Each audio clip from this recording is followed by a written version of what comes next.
for the baby boomer rock generation were at one time criminals and thugs, and were also subject to this particular kind of scrutiny. So when you go back and you look at music history, all the way, quite frankly, to Stravinsky's Rite of Strings in Paris, where there were fears of riots, and the same issue has been going on for literally hundreds, if not generations, thousands of years. So in that circumstance, I think just by the issues of fairness and consistency, we can't hold 50 Cent out in this instance to be unusual.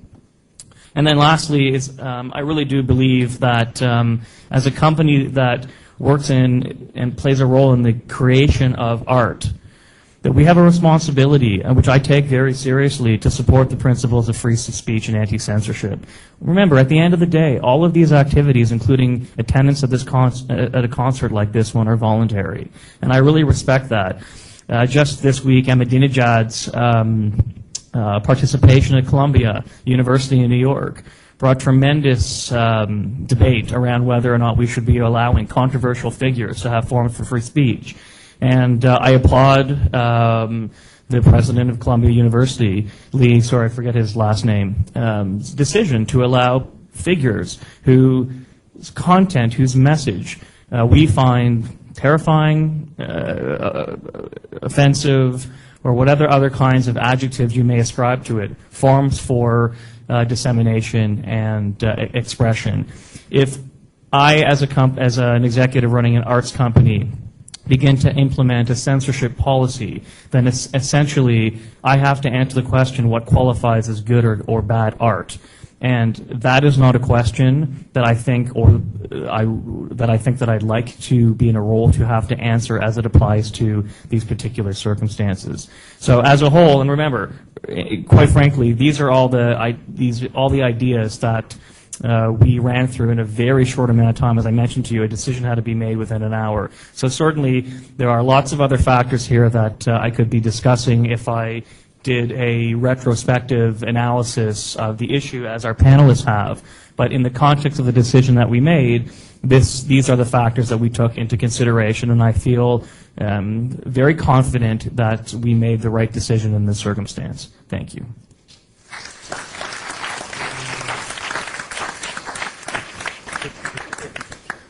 Now we have a few more minutes, and we're going to ask you for a final vote shortly. But I wondered at this point whether any members of the panel wanted to comment, having reflected on what they've heard and what Neil has said. Would you like to add anything very briefly to what's happened this evening? Is there anybody? Pat Bradshaw would like to comment. Neil, I'm kind of... You'll have to pull it closer, Pat. I'm wondering if there isn't a corporate social responsibility middle ground here, where that you could have used the forum of the 50 Cent concert for something like a dialogue between the kids and the police, taking a proportion of your profits and donating it to research on guns, violence, and what was happening in the Toronto community at the time. You know, the point I was trying to make is, yes, as a parent, it's my responsibility, but these are very difficult issues, and I think you're letting yourself off the hook a bit as a company in your responsibility and your ethical responsibility. And I think it goes beyond just saying, yes, let them into the country. I think there may be some other things that businesses can do. And I know my son asked me to point out that a lot of these rappers are making donations, very small in proportion to their profits, to foundations and other causes. But do you think you could give some of your profit to help Toronto deal with these issues? Actually, I'm glad that you raised that issue because... Neil, I'm going to ask you not to answer that quite yet. Let's hear what the what folks in the audience or might want to say about it. You'll get your chance, I assure you. Is there somebody who wants to pick up that theme or add another dimension? Yes, Charles. Charles Samford is from Australia. This is a wonderful case. And I must admit I was very dubious at the beginning, but one could take, this is not about censorship. Your company can't censor, as you quite rightly said, it was going to go ahead anyway. You could say, with Voltaire, I disagree with everything you say, but I defend to the death your right to say it. But they had the right to say it. You're not actually disagreeing with everything they said. You're not like the President of Colombia, who actually I'm not entirely sure I would have done the same thing as him. But to keep, yes, here's your audience, but I disagree with you completely. You're making a statement as a company about what you believe. And in the sense that, being an ethical hero, you say, well, okay, we're not going to make money out of this, but we're going to make money out of this, but not out of that. You're not censoring it. You're making a decision about what your company stands for.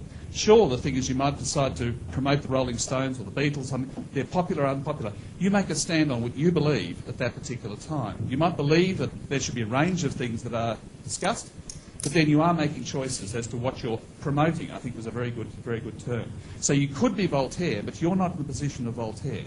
You're actually in the position of somebody who's promoting it and say, what does my company stand for? And I think in my balance, I would say that in a sense every company needs to say it doesn't have to promote everything. It makes choices as what it promotes.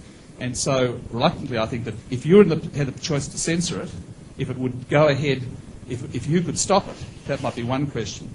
But if it's a question of whether you associate your name with it or not, I think that's a big question. And there are a lot of analogies drawn between sort of some of the bad things in the Bible. But say if you're the bishop of, or the dean of a cathedral, and you've got some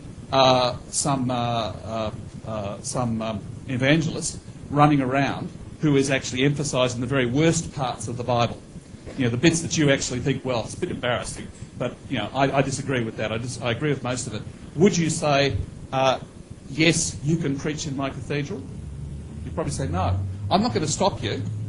You can go and preach somewhere else. You're not going to preach in my cathedral. That kind of message. So I think we all have choices. Corporations